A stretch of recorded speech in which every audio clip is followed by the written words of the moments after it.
Hola, bienvenidos nuevamente a estos videos del módulo 7.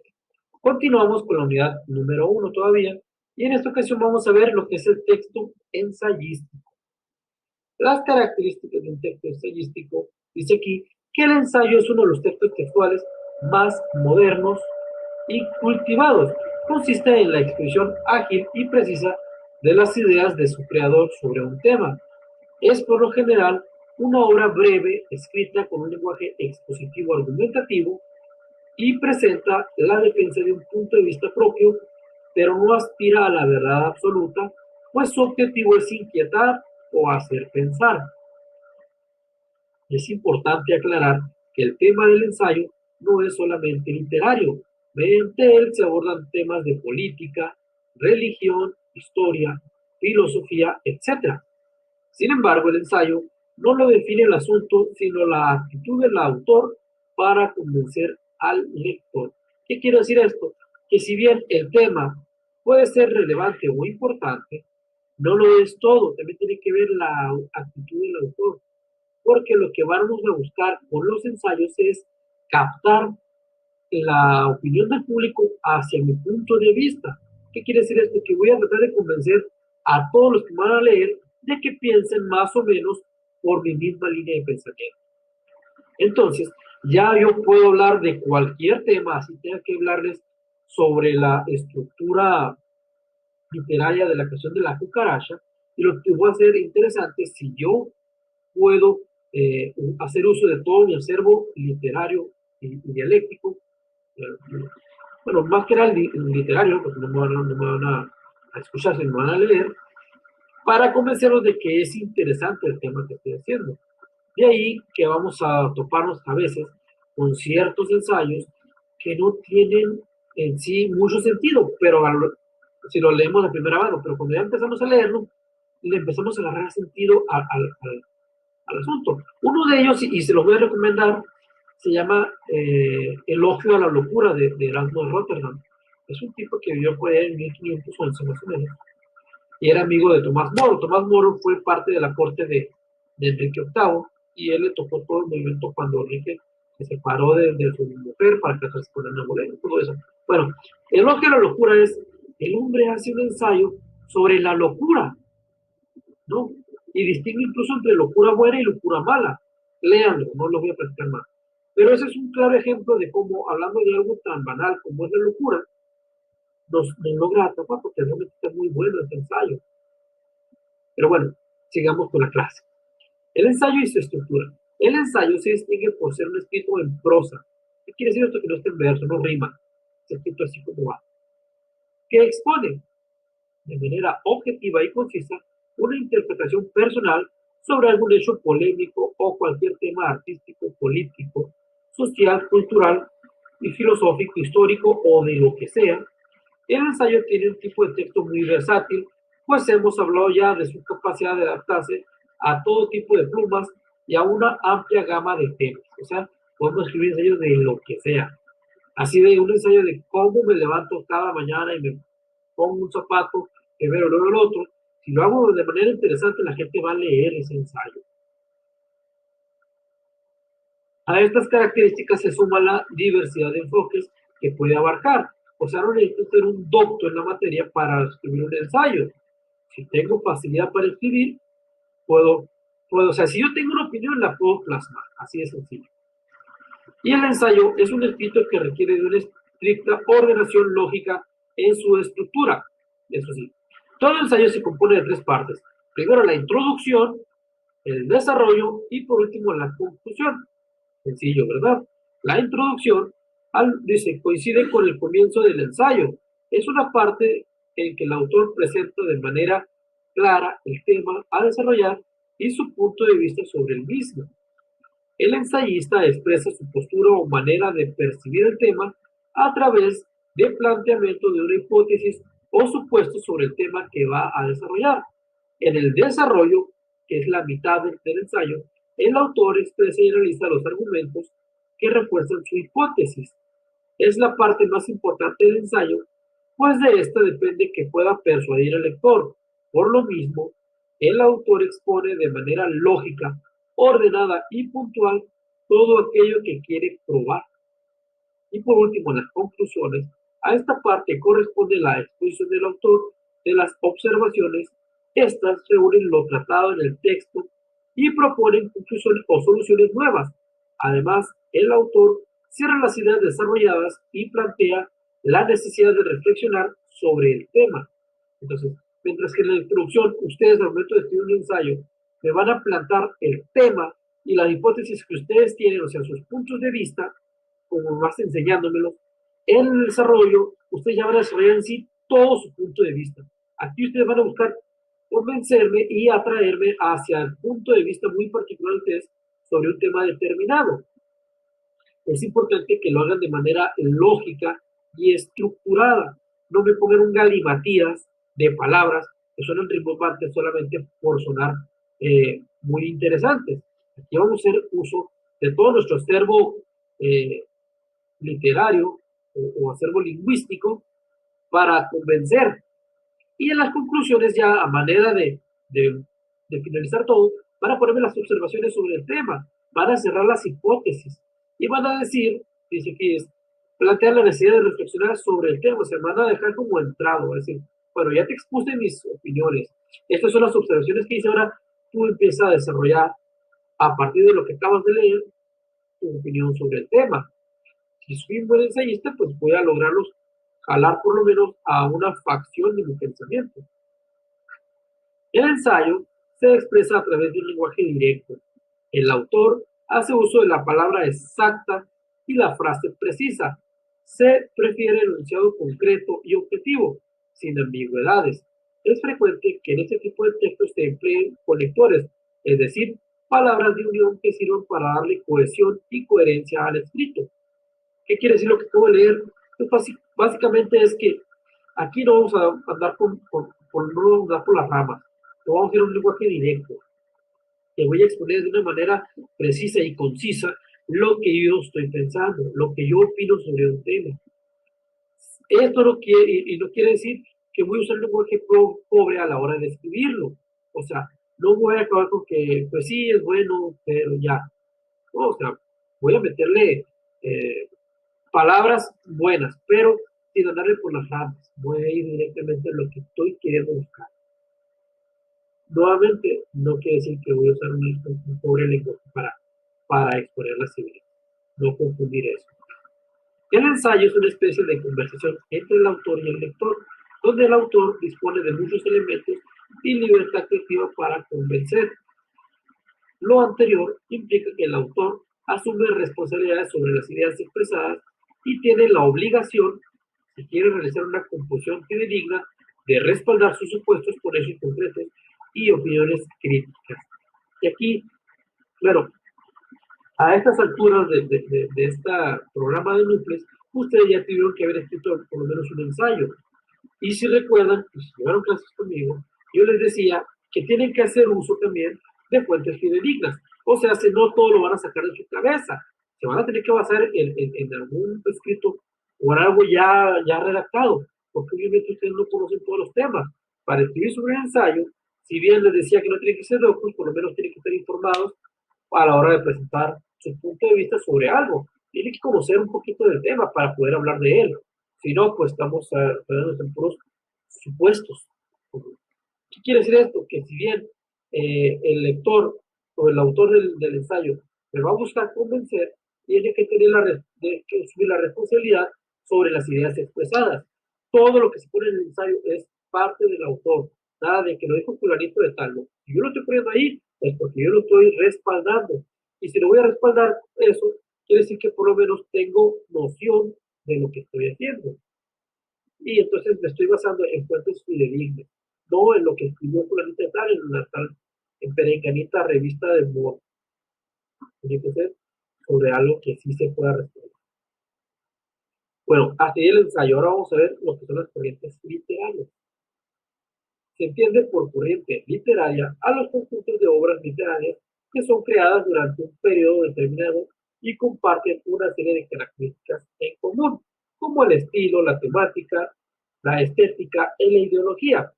En las corrientes literarias también se destacan a los diversos autores, ya que ellos exponen una serie de realidades y críticas sociales, políticas y culturales que responden a un lugar y momentos de la historia en la humanidad. En las corrientes literarias también se agrupan a los autores, que en un conjunto reconocen entre sí una serie de opiniones y sentimientos compartidos y expresados a través de la escritura. Incluso, como se ha visto en algunos casos, hay movimientos que han redactado sus propios manifiestos a fin de asentar los principios de una corriente literaria en particular.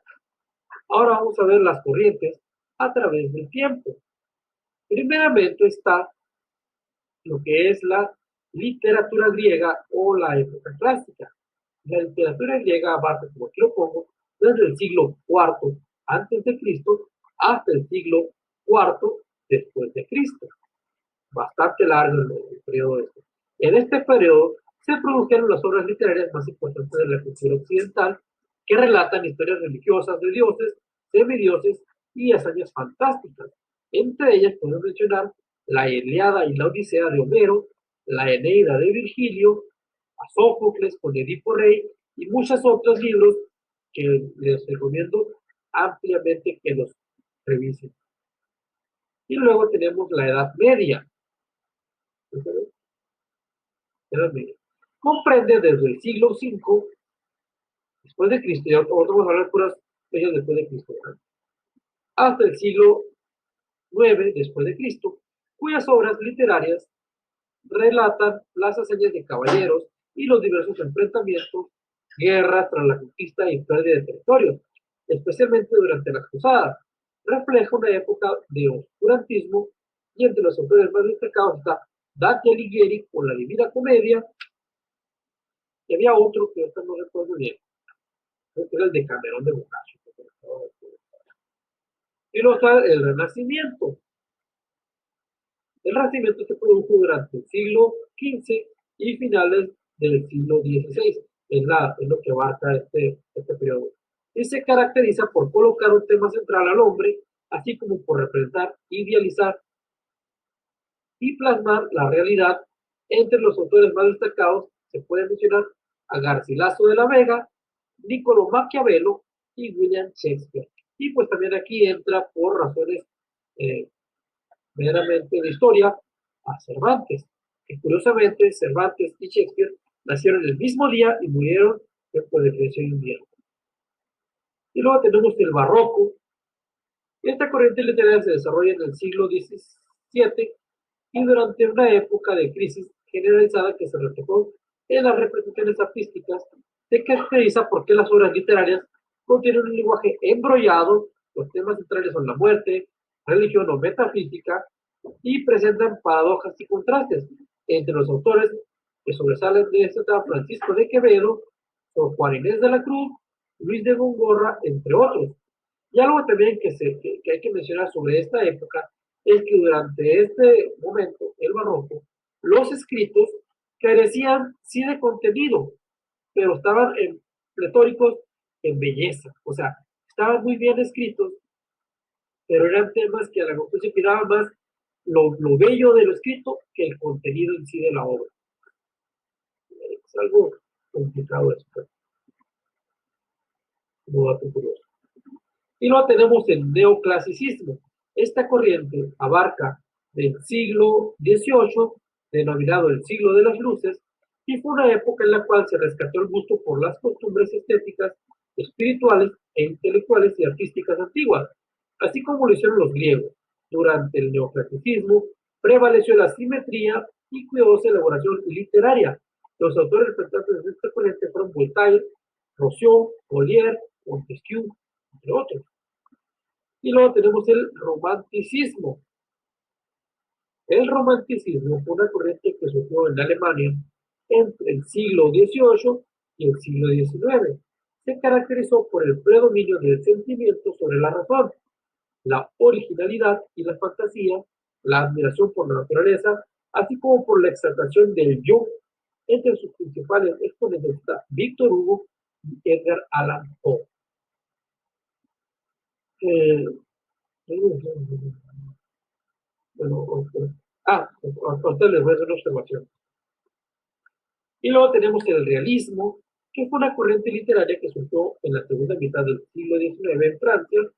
Se caracteriza por demostrar la verosimilitud y estar basada en la observación y descripción de la realidad.